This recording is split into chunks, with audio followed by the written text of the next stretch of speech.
Live. We're starting early tonight. Special show. We got a lot going on tonight. First of all, we're going to talk about Canada less Pittsburgh Steelers on the road victory in Cincinnati, but coming home last Sunday to a loss against the Cardinals. We're going to talk about that. Steelers are still in the playoff hunt. Do they deserve to be there? We'll talk about that in the show also, because after Canada was released and let go, when I say fired, but let go, now after the loss to the Arizona Cardinals, Pittsburgh Steelers fans are very unhappy with Mike Tomlin, and now they want him to go. We're going to talk about that later. Key injuries to the Pittsburgh Steelers. Also, big show tonight. We got former linebacker Levon Kirkland coming on the show, former Pittsburgh Steeler. Great linebacker for the Pittsburgh Steelers. A lot of history in there. He'll be calling in. He'll be stopped by the show. And we're going to go preview this Thursday night's game. It's a short week, Sanders, against the New England Patriots. They're going to come down, Acrisure Stadium. All those topics and more when we return here on Steeler Nation Live.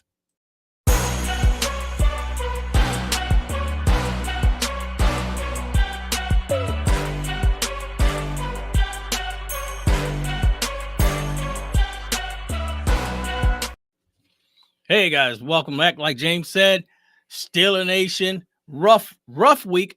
Even though we won last week against the Cincinnati Bengals, like we do in Steeler fine fashion, we find ways to even tear away a win, a happy win for us. Thinking the team was going in a different direction, and boy, James, we going in a different direction. I don't know if a lot of you guys out there. Well, we'll talk real quick since we didn't cover last week's game. We're gonna do that real quick in a real small window here. Cincinnati Bengal game. Steelers look good in that game. The Steelers looked like they were going in a positive direction. Everybody thought that. We thought that was a reemergence of Kenny Pickett. James, what was your thoughts? Well, here's the deal. With Matt Canada gone and that lackluster offense, we got the new guys coming in, calling different plays, and utilizing what we always say on the show. Let's run the ball. Let's get the tight ends involved. And you know what, Sanders? 58 games it took the Pittsburgh Steelers to amount over 400 yards total offense, which Pittsburgh Steelers did. 421 yards on the day, defeat the Cincinnati Bengals. It was a low score, 16-10, but, division rivals, you're not going to have that over 30, over 40-plus game. But as long as you keep it real, keep it tight, you come out with a victory. And just really quick, go over some of the, the statistics on our side. Kenny Pickett, not too bad. 24 for 33, 278 passing with a passer rate of 97.8, one of the highest he's had since he's become a Pittsburgh Steelers. And starting Najee Harris, almost 100 yards on the ground, 99. He missed one, was shy one. He scored a touchdown. And Freiermuth, okay, folks, coming back from an injury, you think that he might have, took his little time getting, acclimated back into the game. Oh, no. 9 catches for 120 yards. This is Pittsburgh Steelers football. Throwing down the seams, throwing over the middle to your tight ends. Now, flip the coin, all right? Heads and tails, okay? However you want to call it. Now, following week, you think the Steelers were, up on a high note. They did everything they had to do. They beat their division rival, not whole-handedly, but statistically, that's what you want to see when you win the ball game. You don't turn the ball over. You create turnovers, control the clock. That's how you win ball games. And you think, Sanders and folks at home, you would think that this momentum would have carried in at a home game against a 2-10 opponent. And it just looked the total opposite. We looked like the 2-10 team. And when you want to compare, if you got your pens and paper out there, folks, and you want to write this stuff down and you want to compare last week's stats to this, past game, the Bengals game and the Cardinals game, total yards against a 2-10 team was 282 yards. Pickett was 7 for 10 for 70 yards. Then he got hurt, and Trubisky came in mediocre as well, 11 for 17, 117 yards, and he did have one passing garbage touchdown to Deontay Johnson, who had a nice celebration in the end zone. Don't understand that. Oh, nice. Najee Harris, 63 yards on the ground, and Freiermuth, 29 yards. And if you can compare what I said earlier with the stats against the Bengals and you compare them to how we lost, look how we won and look how we lost. Okay. Yeah. We turned the ball over against the Cardinals. We had stupid penalties that, gave field of possession, great field possession for the Cardinals. And they just steamrolled off of that. We couldn't stop James Conner. We couldn't stop Kyler Murray. I mean, it just looked so lackluster, Sanders, and it's starting to come out. And we don't need to hear it, but it's just excuses at this point where Steeler players are coming out saying, well, you know what? We didn't prepare ourselves for this game. We went in there, half-assed it. We thought we're playing the 2-10 team. Kyler Murray just coming back from a long absence due to an injury, and James Conner, the run defense was stopping everybody, and we just kind of thought that James Conner was not going to be the running back that he is. And you know what? He was who I thought they were, Sanders. He was who I thought they were. Hey, but I agree with you on that aspect. The Steelers came in there. They figured, you know what? We're on this roll. We're going to go on here, steamroll these guys. I believe they possibly were already looking past the Cardinals because they were so bad at 2-10. You know, they were like, you know what? We should be able to take care of these guys, move on to the next one. But that's why you play every Sunday, and that's why you handle whoever they put in front of you. I know, you know what? I make a lot of faults with the Cowboy fans out there. They've been catching flack because everybody's saying, you know what, you guys are playing bums. You're playing bums. That's why your record is what you is. That's why you're blowing bums out. But you play who they put in front of you. Yeah. And that's the fact. That's the problem with the Steelers. The Steelers are not taking care of the guys they should be taking care of. They got to look in the mirror, call it what it is. If you're coming up short and you're not doing what you're supposed to be doing, you need to be held accountable. Now, I'm one of the guys out there. I give Tomlin credit for a lot of things out there, but then you got to sit there and say, who's the real problem here? Is it Tomlin? Is it Johnson? Is it Pickett? Is it Trubisky, for God's sakes? I mean, the Steelers right now, the way you look at it, James, they're sitting at a 7-5 record, still with a chance in the AFC wildcard position right now, in a good spot right now. But the fact is, they gotta keep winning because you can slowly fall out of it.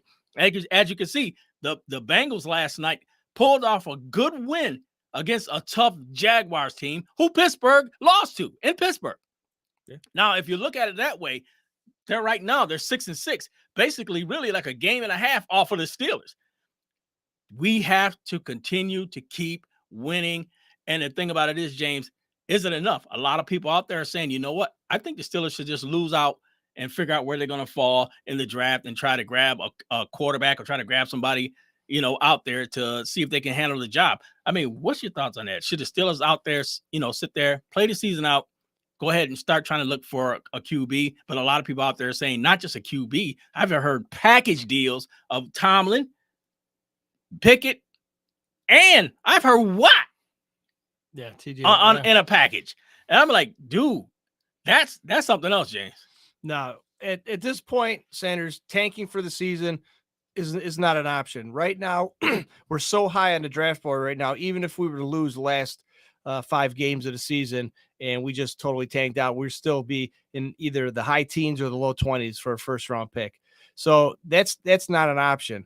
Here's what is an option. Thursday night against New England Patriots, when they come to Acrisure Stadium, listen, when Prime put up, the promo of the game, they didn't even have a player for the Patriots who they wanted to marquee for this matchup. So they put Bill Belichick up there as the marquee. So what does that tell you about coming into this game? That they're done. They're just going through the motions right now. So like you were saying about how the Cowboys are just tearing up these underachieving teams, this is what the Pittsburgh Steelers need to do. Now, granted, 7-5, we're not that far out of the playoff picture. I think we would be the number 5 seed if the playoffs started tomorrow. With that being said, this game right here, I believe, against the Patriots is one of the most pivotal games of the rest of the season. Now, we had 5 games left to go in the season. I said the Pittsburgh Steelers will win 4 out of those 5, looking at the teams we had to play and the records that these teams had. Cardinals was not the one that I had losing to it. I had possibly the Seahawks, because the Seahawks are really, really tough, scrappy team. Okay, with Pete Carroll running that show, nobody likes him, but he does a great job on the sidelines. So that would have been my only loss. But here we are now. Now we're looking at 2 losses now, possibly, because Steelers do, like you said, Sanders, early in the show, they play down to the lesser opponents, and we usually step it up a notch when we play higher opponents with better winning records. But I believe that this game, believe it or not, is a must must win. Not only a win for the Pittsburgh Steelers, but they have to dominate all facets of this game. Defense, offense, special teams. They have to. They're favored by 6, I think 6.5 points. The Pittsburgh Steelers favored 6.5 points.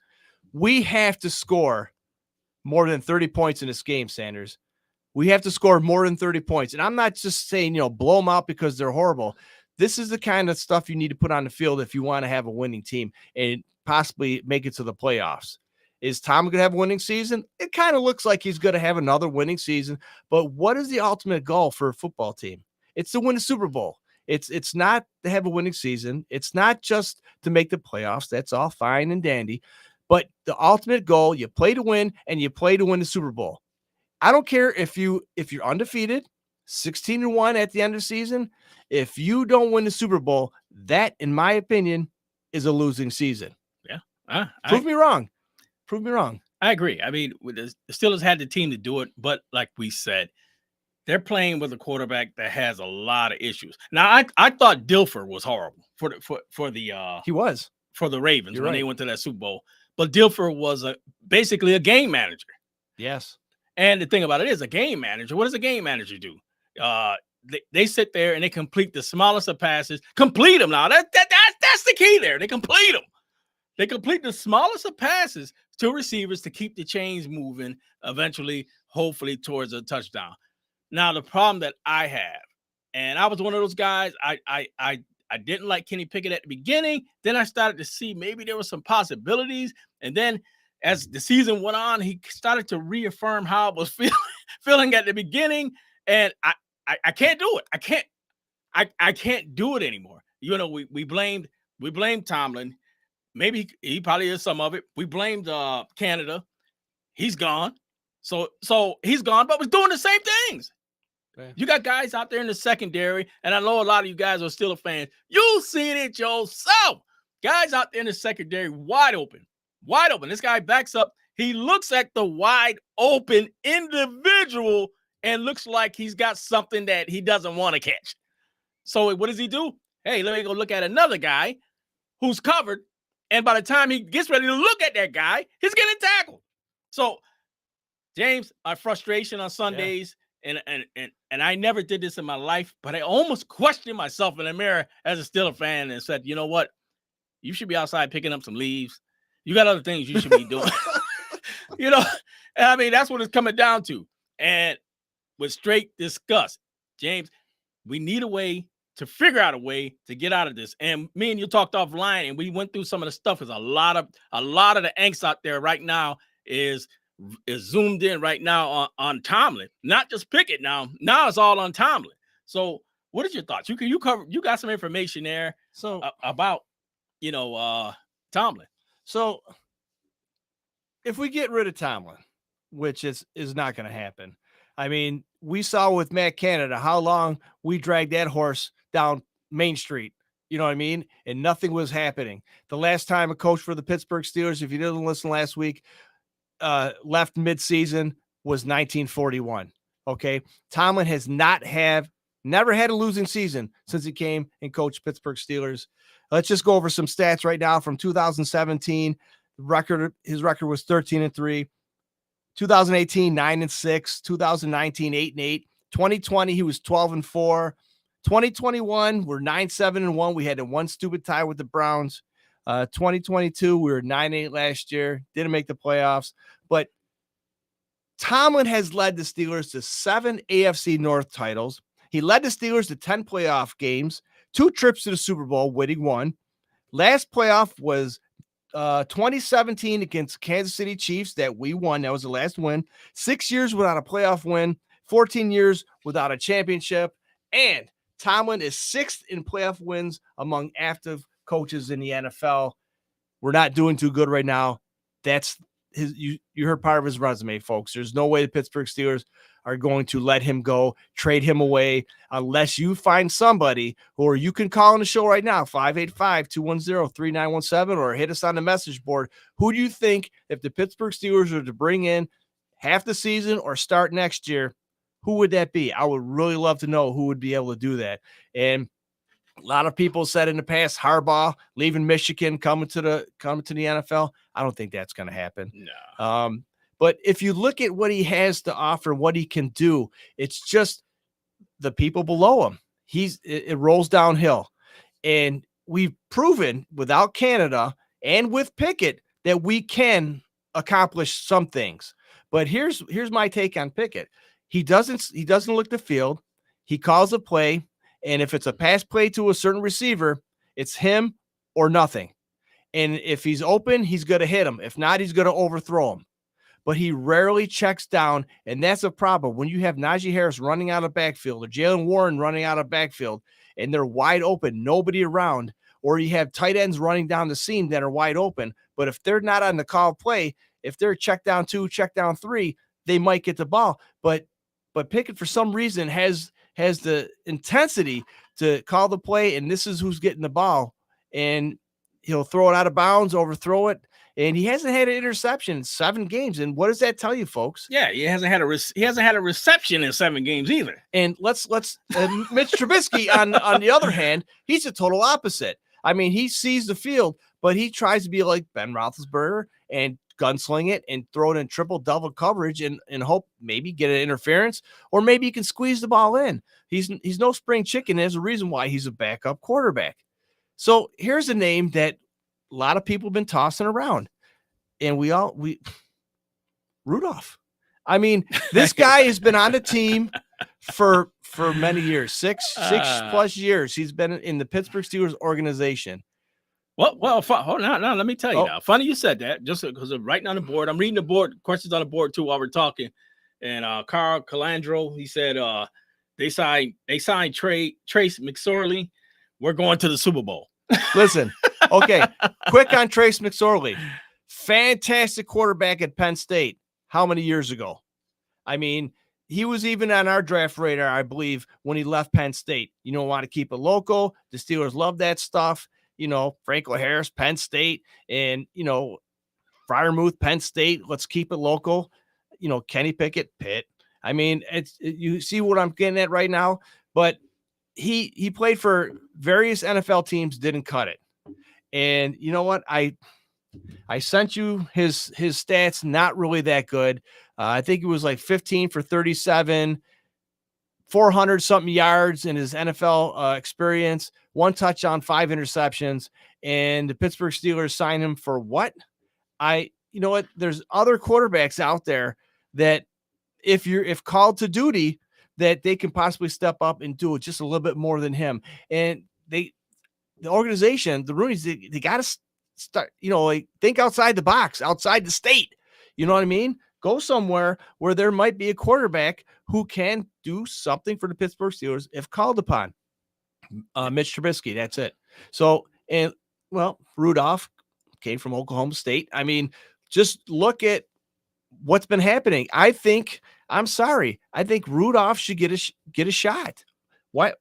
Oh, I'm in agreement. I'm in agreement. What do we have to lose besides the season? But so what? Because at this point, it doesn't matter. It doesn't. Let the guy start. The guy, to me, I believe he's shown more flashes, and I didn't think he was that good, but I thought he showed more flashes than Pickett, to be honest. So what are we doing? Well, here's my thought. And I know it might sound stupid and crazy, but in my world, it doesn't sound stupid and crazy. But I think the reason why Rudolph isn't playing, they're not playing because they will see what a mistake they made by not starting him and signing Pickett. This is my thought. I think if Rudolph actually got the shot right now, he's been with the team long enough, he's matured enough, I think he'd get in there, he'd do a great freaking job, and everybody around him who didn't give him that opportunity is going to look like an idiot. And I think to save face, they put him on the back burner of the stove, you know, let him simmer back there. And just, if they gave him an opportunity, I think he should start against the Patriots. And if he falls flat in his face, he falls flat in his face. Then we really know what we're going to do next year as far as trying to find a quarterback. And I agree. But I don't think if you do start him, I don't think there's anybody out there that's going to sit there and say, you know what, man, they should have started Mitch. He was ready. You know, you're not gonna find. I don't feel like you're gonna find. And if you do find some people out there saying that, maybe his mom. Yeah, probably his mom and dad. You know, God bless them. But his mom and dad, you got to support your kid. But nobody out there in the Steelers circles are going to sit there and say you should have started Mitch. Mitch is ready. It's not going to happen. He should be ready. You would think he'd be ready. Yeah, he's been on the shelf like a can of prunes. I mean, he's got to be ready. He's got to be ready. Eat them prunes. Guess what happens? They get wrinkled and worn out. Yep, shit happens. But you got it. But you know what? We want to finish off. I want to go through some of Tomlin's records real quick. A lot of people are bashing him, and maybe so is well deserved. And James, like I said, he could pile some stuff up to see what you guys think. Should he still go? Should we try to make some crazy package deal? And I've heard a lot of people saying, you know what? Even I don't know why his name escapes me. Kansas City Chiefs head coach Andy Reid. They said even Andy Reid left Philadelphia, and Philadelphia is fine. Now he's in KC, and they're doing fine. And they were saying maybe it's that time for Tomlin to move on and for us to try to find another coach and build off of or whatever. But I don't know. I mean, what do you thought? His numbers are there. Yeah, like I said earlier in the show, I mean, he hasn't had a losing season. He has a lot on his resume. I mean, there's nobody out there who can top Mike Tomlin right now. You just can't get rid of him because we're losing. I mean, something has to be done. The Steelers need to get together, regroup, and it's just like they need this game Thursday night. It's a short week. We have injuries. We have a lot going on. This is going to be like the ultimate test of the Pittsburgh Steelers right now. Their tenacity, if they really, truly do want to be in this Super Bowl, if they're going to, just keep on playing the way they're playing, just get a paycheck. I mean, you can be replaced. And it's just what we're not talking about also, Sanders, is, I mean, we've been losing these crap games, but defense has been, they're on their heels pretty much all game, going through turnovers injuries left and right. We have, I can't even tell you who the linebacking core is right now, because every time the Steelers sign somebody, put him in, he's hurt. We got Miles Jacks coming in. We got this kid, Dennis Martinez, coming in, who used to be a stud for the New York Giants. And we got him out of the grocery store too, or off the couch or whatever he's doing. And Miles Jack too, out of retirement. Those two might even play Thursday night because we have nobody else. But what upsets me is we got these guys, these big time players coming up, like the linebacker for the Colts. His name escapes me. Excuse me. Mm-hmm. And he's right there, ultimate to sign. And I just don't know what the Steelers are doing. We're getting duct tape, scotch tape, Band-Aids, and we're trying to plug the hole in the boat. The boat's still afloat, but guess what? It's taken out of water. It's going to take time for this boat to float, to sink, Sanders. Yeah, I mean, and that's what's going on with that. The fact is that the Steelers right now, I don't know if you did you make it through the records of Tomlin? Yep. Yeah. So like you said, and like Jane, I don't know. It's a hard thing to figure out. I'm kind of dumbfounded. I would love the Steelers going in a positive direction. Do I want to see them lose outright? No. I mean, who wants to pay money or waste your time on Sundays? Like I said, I got other things I should be doing around the house, and my wife would probably like that. Sure. For them to finish off the season, so I can go ahead and do that stuff. But the thing about it is that this is what I love. This is what I rep. This is what I do. Black and yellow. What is 0-8, 0-16, whatever. I mean, I'm still there. I might be disgusted, but I'm still there. But the thing about it is, we've been doing a lot of crying, a lot of this, a lot of that. But how about trying to find a solution? And the thing about it is, what we've always talked about, we've said it game after game after game after game. James, when they won the game against the Cincinnati Bengals, like you said earlier, they used the tight ends when they won that game. The tight end opens up everything, makes the linebackers drop back because they know that the tight end is crossing across the middle and they want to cover that. But if you don't use them and you make them no threat, what do you think they're going to do? They're going to start clamping down hard and start coming towards the line of scrimmage, which gives Kenny Pickett, my God, with these ridiculous spin moves he does sometimes that just bothers the hell out of me. When you spin, he continually spins himself in the sacks. He's very fancy. Yeah, he is. Pirouette in the sacks. I mean, that it's got to stop. No matter what you think, what you say. There are a lot of guys writing on the board, and there are guys sitting there saying, Joe Spano said maybe we should clear house. Just clear house. You know what I mean? Just start doing it. Like if your fantasy team is a dud, you just start, just start letting off players. Now you're not supposed to do that, but that's a lot of guys do. Well, I mean, we really haven't done anything. I mean, what's the most points we scored this year? Was it 34 points? I think maybe. We've scored four games this season, 20 or more points, but I don't think we scored over 34 points. And if you clear house, you're starting from scratch. You get back from the beginning. I think we can build from what we have, but this, okay, yeah, we didn't try too hard and we'll try better next game. And, and we have injuries and excuses and next man up. And I mean, it's getting to, the standard is the standard. And what the standard is becoming or has been as of late is losing and subpar. So if that's the standard, hey, that model is spot on. But if you want to be, what kind of standard are you talking about? That's the question you need to ask yourself, Mike Tomlin. If the standard is the standard, if you think mediocre play and losing to teams who you should beat and you lose to is a standard, that's not a standard that these fans are accustomed to or even want. So yes, it's going to have, we want Tomlin fired. And it's not really knee-jerk reactions. It's a built up of anger and frustration that the Pittsburgh Steelers have been witnessing, not just for this season, but seasons in the past. And like I said, I read over, the records, and yeah, winning seasons. With only 2 seasons in the past 7 years that the Steelers won more than 10 games. Okay, granted, we didn't have losing seasons, but what does that tell you? 2017, 13-3, not bad. 2020, 12-4. Okay, that's great. Look at the other season, barely squeaking by.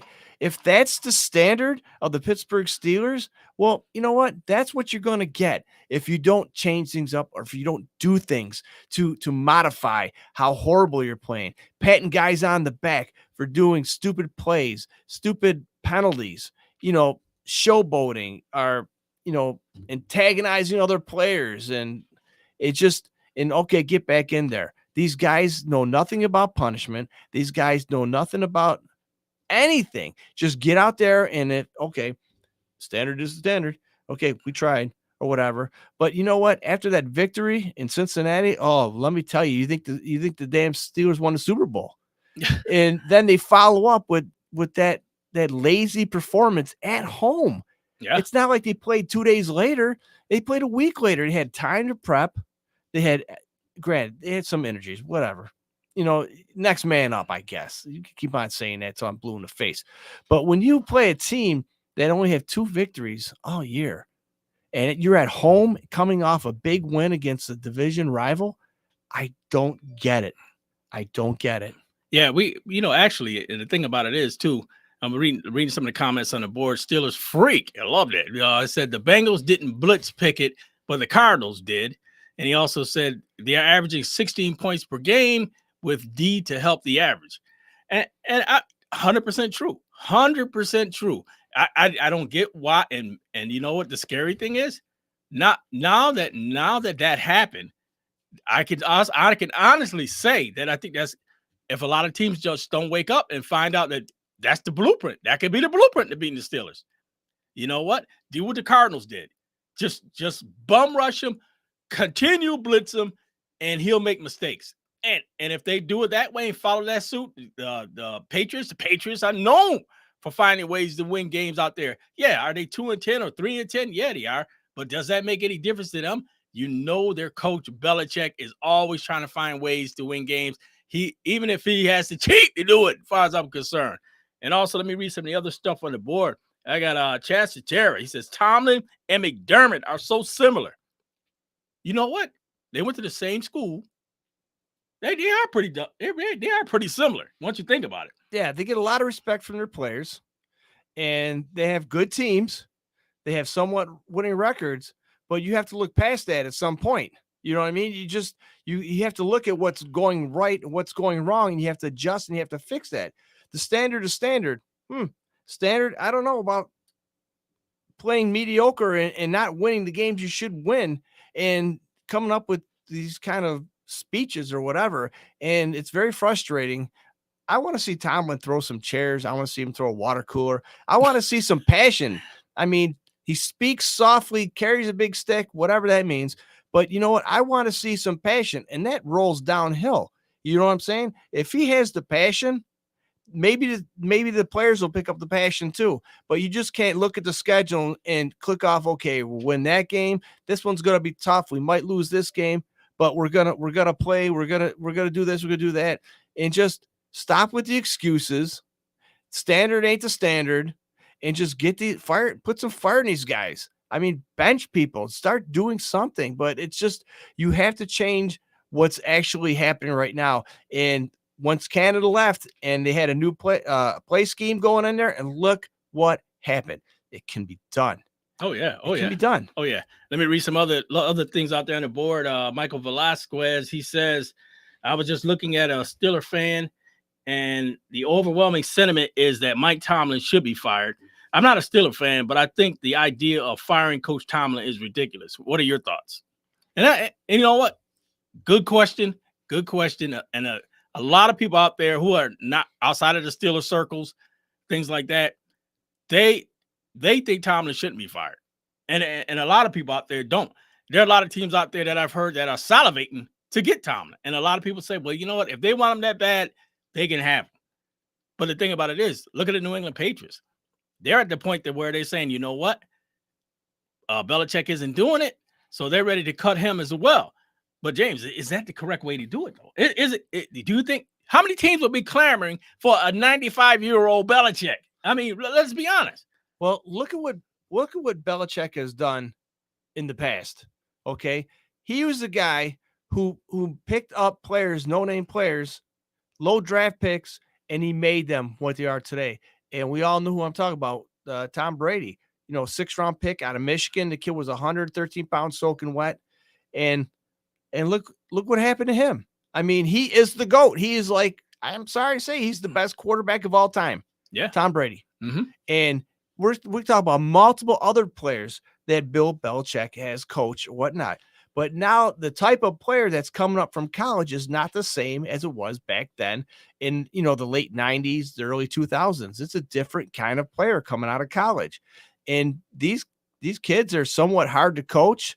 Coming out of college, it's a different scheme, different scam going down. But it's just really different. It's just the different kind of player. Hey, we got a call coming in here, Still a Nation Live. Who do we have on the line?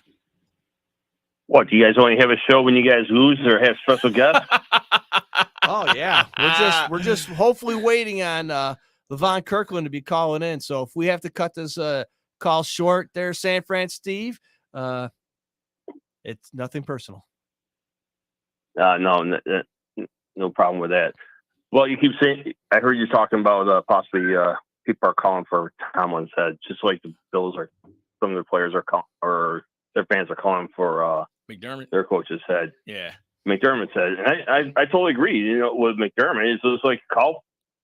First of all, how many games have you lost by a one-score game because you can't time manage a game?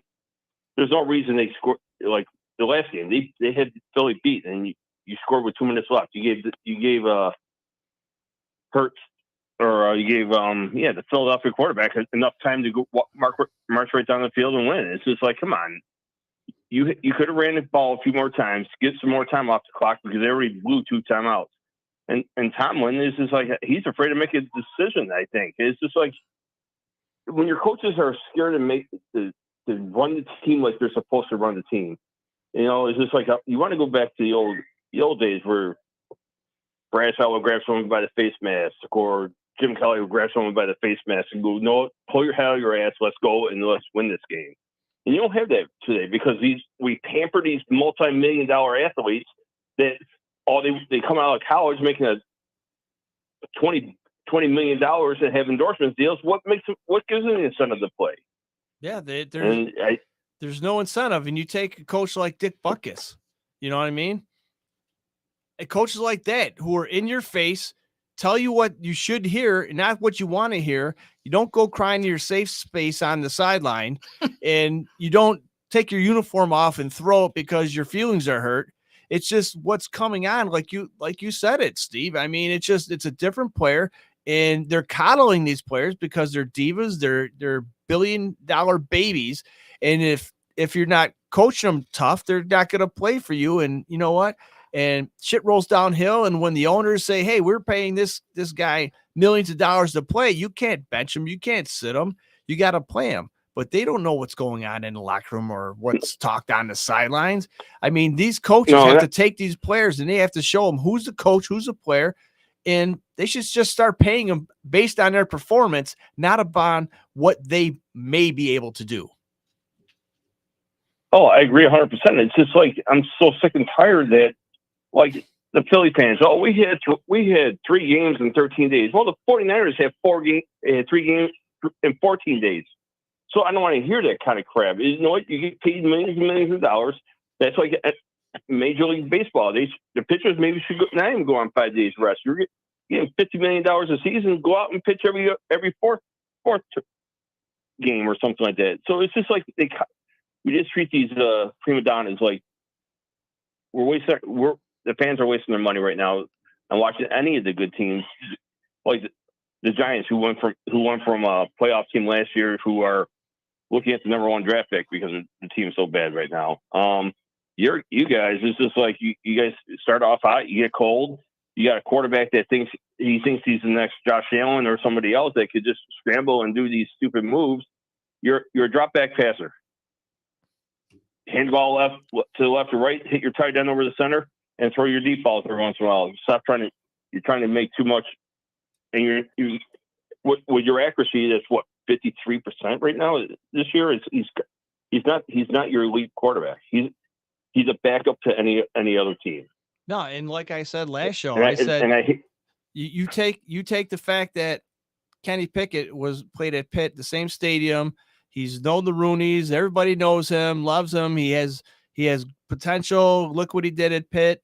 I mean, he only had one really good year for the Panthers, and I guarantee you, if he didn't play for Pitt, if he played for West Virginia, or if he played for TCU or something like that, or Yale or Duke, he would not have been signed. But since he's right there, they kind of figured, hey, he knows the stadium, he knows the layout, he knows how to play in this arena, and we got to give him a shot. And not for starting. I mean, he should not have been starting. He should have waited at least a year or two. But since he's 25 years old or whatever he is, they kind of figured that he's mature enough to take the helmet of Pittsburgh Steelers, and it's backfiring in their face. Let's just look at the Green Bay Packers. They have Brett Favre. Who sat behind him for how many years?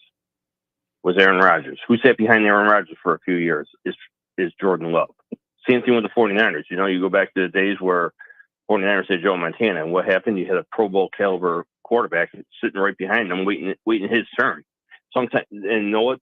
These young guys want to get paid right away and start right away, and sometimes it is a bad learning experience. I told you last year, it's just like when Pittsburgh played Buffalo. I go, this is the wrong game to put this guy in, this Kenny Pickett in for his first career NFL game, and it's just like what happened to him. He got destroyed. He got beat up and got destroyed, and you know that could have been a big confidence killer for him. And thank God he came back and played halfway decent throughout the rest of the season. But like a brand new rookie right now, going up, you put him against Dallas or the 49ers defense right now, they're going to get eaten up. It's just like you can't. That's why you have a pro. A guy who's been in the league for many, many years. Let them learn behind him. Let them see their mistakes. And I don't know. It's just crazy that how we we start some of these guys. Not everybody's the quarterback from Houston that's is destroying the league right now. But look at they did the same thing with Kaepernick. They figured him out after a year, and they were able to see how he plays. And so these young guys need to learn the playbooks. And I don't think in your first couple of weeks of training camp and your first game, the 3 preseason games and ready for the start of the season. And look at the other quarterback, Richardson from Indianapolis. He tried to do too much thing. He tried to do too many things. He thought he was still back in college, and look, he's out for the season. Yeah. So, San Fran, Steve, I want to because we're gonna be short on time. Hopefully, with them trying to call in, but let us know, because I want to give you your grandstand, because your 49ers, you did you took care of business this week. You took Philly out and took them out in big fashion, to where there was nothing their fans could say. There was nothing that anybody could say the way you guys went in there and did it to them. I mean, what did you like about the way you guys took over and took control of that game? It could have been a whole different outcome if they scored. It's the two opening drives with touchdowns, and the defense stepped up. What I liked about it, even with the crap that happened on the Eagles sideline with Big Dom and Greenlaw, is just like they rallied around. The troops rallied around Greenlaw. He got ejected, and what they did, they still came out, and what they do is just score 6 straight touchdowns. Right. And it hasn't been done. Look at what they have, 450 yards from the second quarter on. It's remarkable. Yeah. I think close to 500 yards. I think close to, because Purdy threw for 320, four touchdowns, no picks, and I think the running back said close to 100 yards. All right, so about 450 yards of total offense. Is this like in three quarters, because there was -6 going at the end of the first? Wow. So I give that a lot. I give a lot to the coaching staff for getting these guys together. And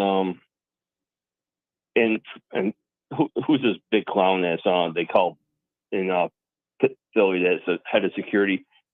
Come on, I sent James a couple photos. It's like he's right there when we were making the tackle.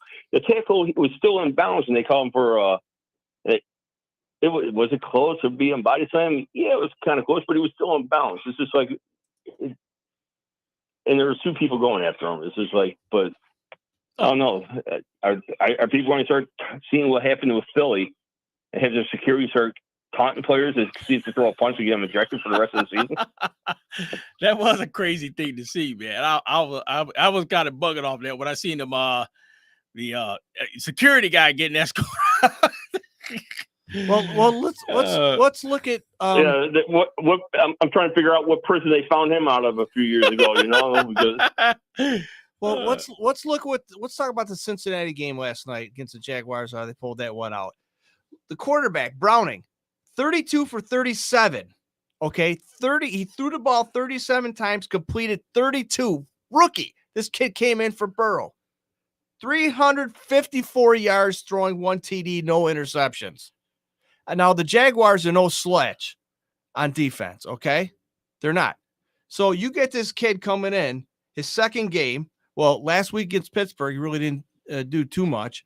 But against the Jaguars, 32 for 37, 354 yards. Come on. Really? And we got this kid who I just don't know. If he's lucky, he throws for 200 yards. And why is he still playing? I don't know. Frustration. And the Steeler fans are frustrated as well. I hear you 100%, because listen, I've been through the up and down years. I was there for the glory years of the 80s. I was there for the downfalls in the 2000s, and we're starting to win again. So it's just like I understand. It's just like there are bumps and bruises, but man, I think once a coach runs the score, it's just time to get rid of him and figure out what the Pittsburgh Steelers way of playing football is. Well, the problem with the Pittsburgh Steelers, they're a very proud organization.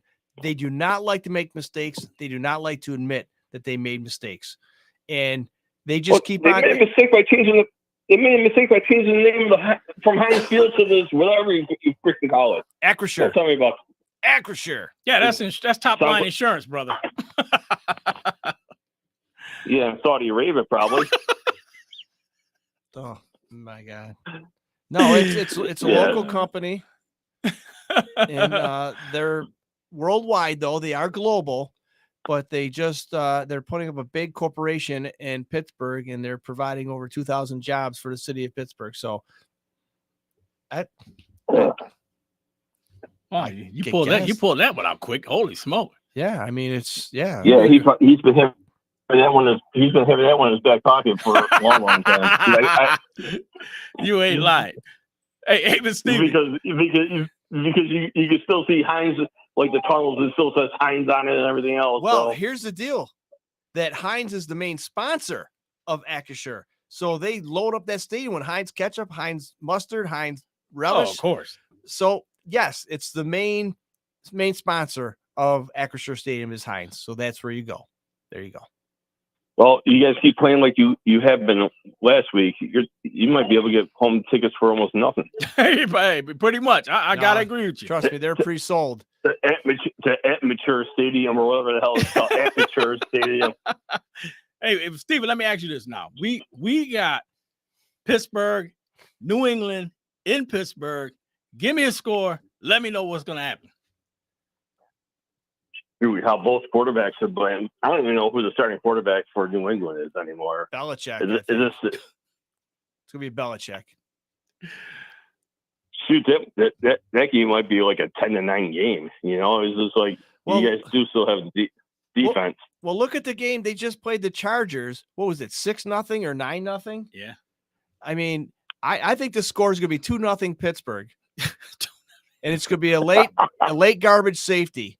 And I'm telling you, I really hope I'm wrong.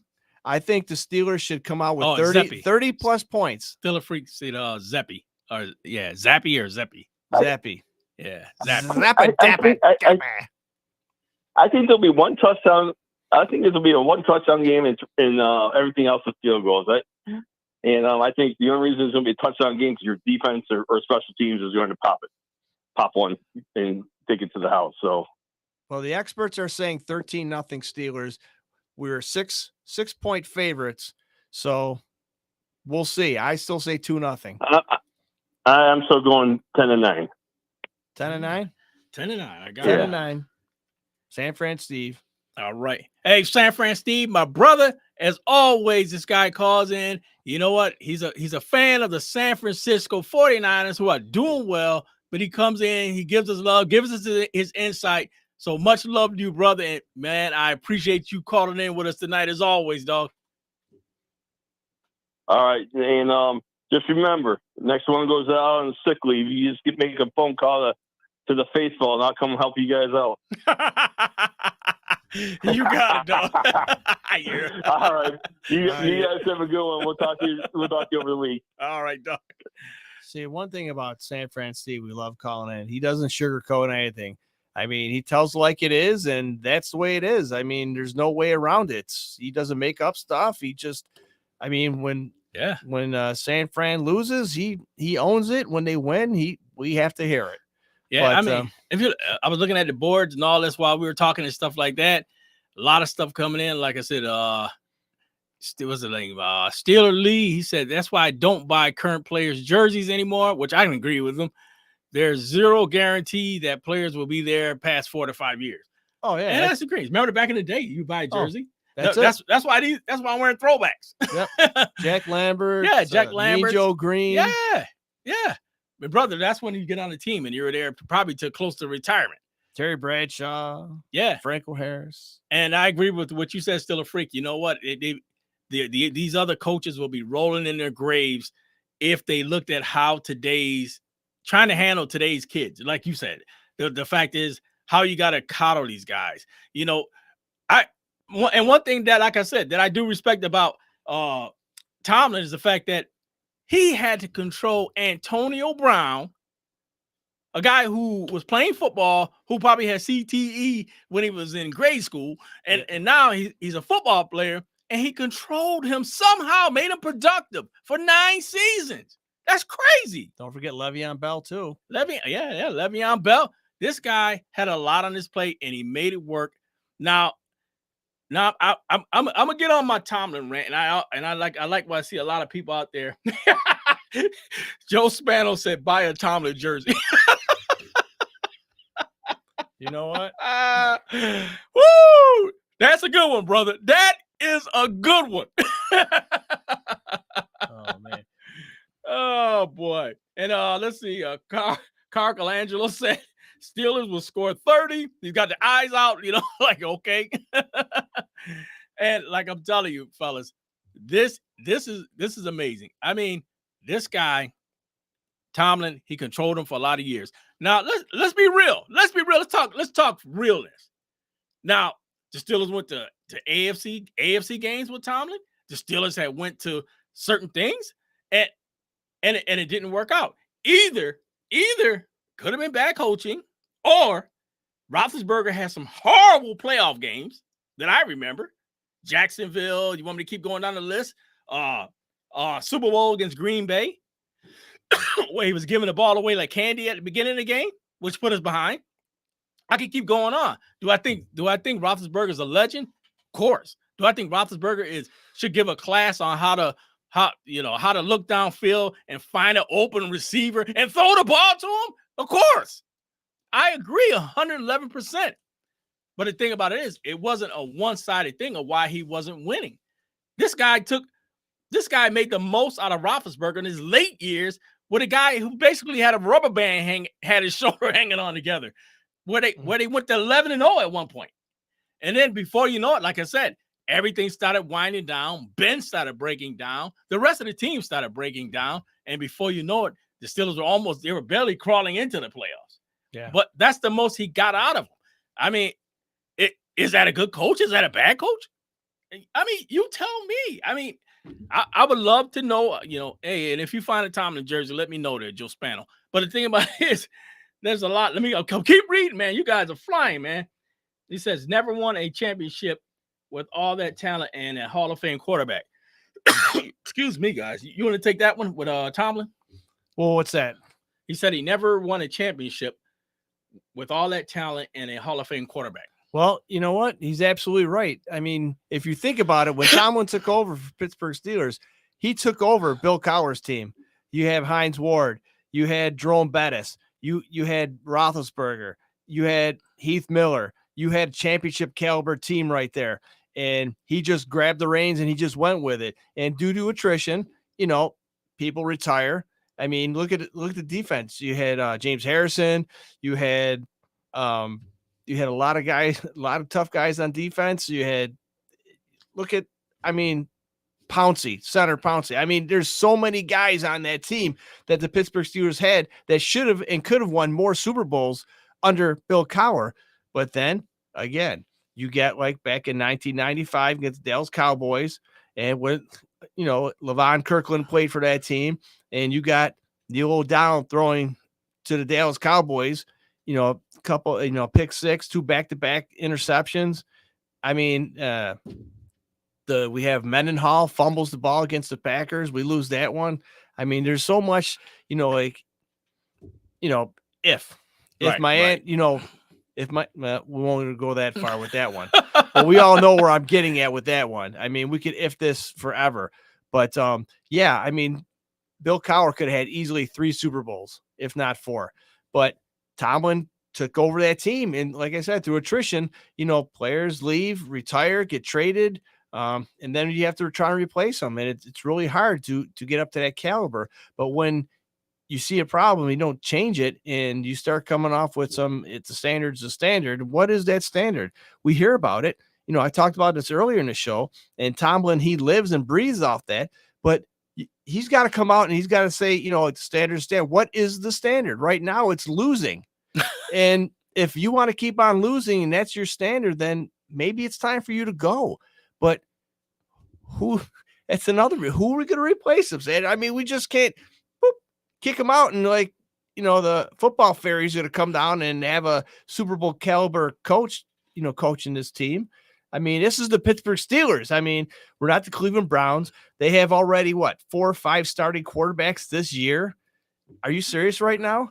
And Joe Flacco is now quarterbacking the Cleveland Browns. I mean, is he trying to keep up with Fitzpatrick? What's going on? It's magic. Well, if you look at it too, man, my brother made a good point on here. He said Steelers are bad at drafting and developing QBs, which I agree. I agree to a certain extent, but the fact is you gotta look at it this way too. The Steelers have had Ben Roethlisberger under the helm for 18 years. So there was no, I guess, let me say, no formula for 18 years of who you're going to develop. You know what I mean? And how do you go about from that development? Because they definitely brought some guys in who they thought would work under him, under their tutelage. And, you know, as you can see with that, Mason Rudolph, you could go down the list. Excuse me. But they brought these guys in, and there was nothing that flourished from them. And now they were forced to bring somebody in.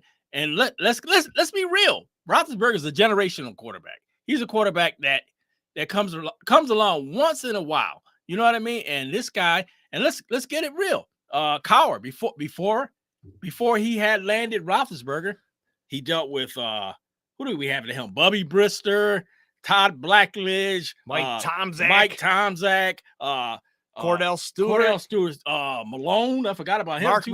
Mark Malone. You go down the list, and then Cordell Stewart. Yeah, Cordell Stewart, Slash. You know, guy playing wide receiver and blah blah blah, just like they got in New Orleans. Terry Bradshaw. Yeah, he had all these guys. Then when he got Roethlisberger, he knew he got that gem, and it took him a while to get that gem. So you know what I mean. So that's what it's all about. It's about trying to find a way to find that right guy, develop that right guy. But I can say with a lot of people out there, I could think, if you guys agree with me, Kenny Pickett's not it, man. He's not. He's not it. And you know what, Sanders? He's not it, man. For the longest time, I tried to give him benefit of the doubt. I really tried. And, you know, I kept on telling you, be patient. It'll turn around once Canada's gone. I mean, things could happen. He gets hurt too easily, and it has nothing to do with his small hands. It has a lot to do with, you know, he has the ability to scramble and he has the ability to run, but this is the NFL. Right. You just can't. You could do that in college, but you can't do that now. College, there are some big hitters. Right. I got it. But that's every day in the NFL. And you can't run like you think you can run and do your little pirouettes and your little spinny moves in the back. Once you take your eyes off downfield, you're missing everything. Yeah. And this is where you come up with throwing the ball out of bounds. This is where you come up with sacks. This is where you get losses for yards. And this is where you get hurt. There's a reason why he's been hurt so many times this season. And but what do we do from here? Do we go get a free agent quarterback for next year? Do we go in the draft? I mean, it's just a lot of stuff going on now. It's a big mess. There's still time to recuperate and time to get the heads together, but you have to realize that there is a problem. And I don't think that Tomlin realizes, if he does, he's not showing it or doing anything about it, that the Pittsburgh Steelers offensively have a big problem. We have the pieces to the puzzle. It's just that we had to put the puzzle together. We have pieces laying all over the place, and everybody's looking at it, expecting it to get put together by itself, and it's not. The puzzle is the puzzle. I guess that's what they're saying. But like I said, if anybody out there could tell me what the Steelers standard is, and we all like to say it's winning, but when you play like that, that is not a standard. That's not something you could keep on saying. The standard is a standard, but it's if you want your standard is losing, then you need to pick another team. We need to regroup. We need to put this together, and somebody's got to be accountable for it. And I think Mike Tomlin needs to come up and stop saying these praises and these phrases and these, you know, like he's a politician instead of a head coach. Wrong. Grab them guys by the face mask. And the reason why these guys were advisors is because Bill Cowher, when he would yell at you, he would spit all over you. And I'm telling you, some guys got eye infections.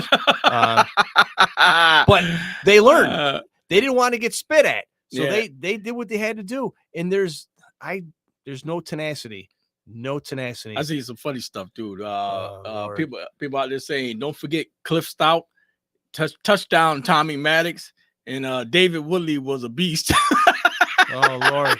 David Woodley, he was fantastic with the Dolphins. And when he came to Pittsburgh, man. it's just, I guess we have, I don't know what's going wrong with the Steelers and these quarterbacks. You got David Woodley. Terry Bradshaw and Ben Roethlisberger. Why I say Terry Bradshaw? Because he won 4 Super Bowls. That's why I say Terry Bradshaw. Was he the most accurate? No. Did he have the most finesse? No. I mean, did he get the job done? Yes. And plus, he did have Lynn Swann and John Stallworth and Benny Cunningham and all those guys to throw to. Right. And Rocky Bleier and Franco Harris and all those guys. But, I mean, out of the past, I don't know, 20, 30, 40 years, only 2 quarterbacks, you could actually say, hey, the Pittsburgh Steelers done good. I mean, that's a problem right there. And it all falls down on scouting. I mean, if they're hiring for scouting, me and Sanders will be more than happy to take those jobs and go out there and recruit, because when we do our draft show, folks, the draft show, you should check us out. Go back on YouTube, search our draft shows. I mean, we're not that 100% accurate, but we pick the guys who we really feel who should be on the Pittsburgh Steelers, and they don't draft them, and they go to other teams and they do excellent.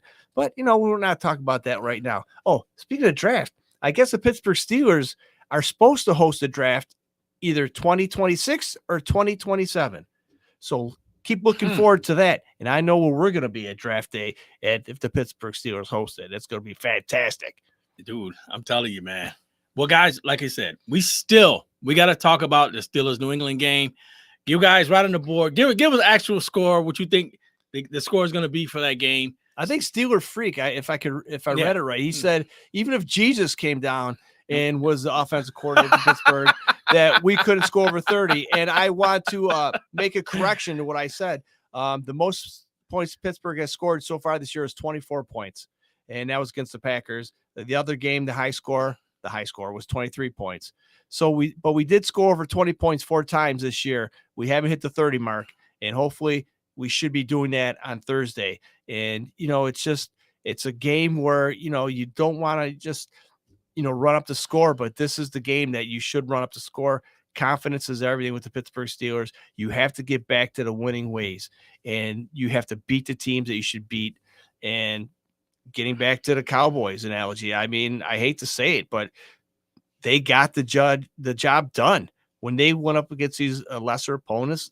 Yeah, they played 6-7 games against below 500 teams, but yeah, they're supposed to win those games. And when they played the Seahawks, which was a tough game, they ended up beating them too. So we really can't say too much about the Dallas Cowboys. This is really they're having a good year. I'm getting a headache just talking about it. But I mean, you got to give props where props is due. You can't.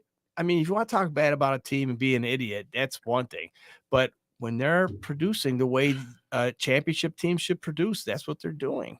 We got a score coming in. We got Joe Spano. He says 17-13 Pittsburgh. Wow. Woo! 17 points. That's a lot of points there, Joe. Wow. Carl Carangelo says 12-9 Pittsburgh. New England has a good defense, which is 100% true. They have a good defense. They just don't have any offense. But didn't we just say that about the Cardinals? So, and the Cardinals were not even supposed to have a good defense. Yeah. Yeah. And they locked us down. Yeah, they had a lot of injuries too. But I mean, like if you look at how we beat the Bengals, I know teams are different. You got to have different schemes for different teams, understand. But when you have a system like the Pittsburgh Steelers, you run the ball and then you throw it to the tight end, and it works. Folks, if you're a loyal fan to the Steel Nation Live and you watch and listen to our show, you know what I say. We say it every week, all the time. How are we going to win this game? Well, you got to run the ball, control the clock.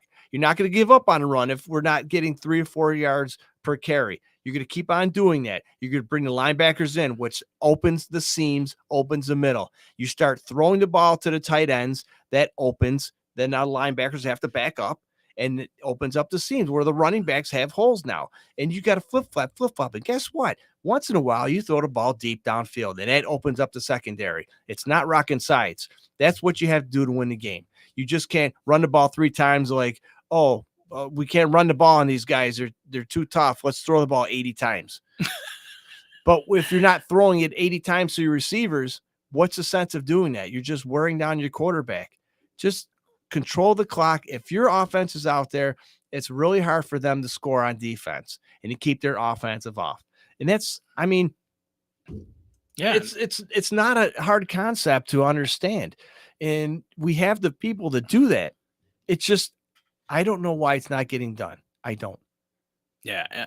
What are you looking for a score in this game versus the New England Patriots? You said 2-0, but is that your actual score?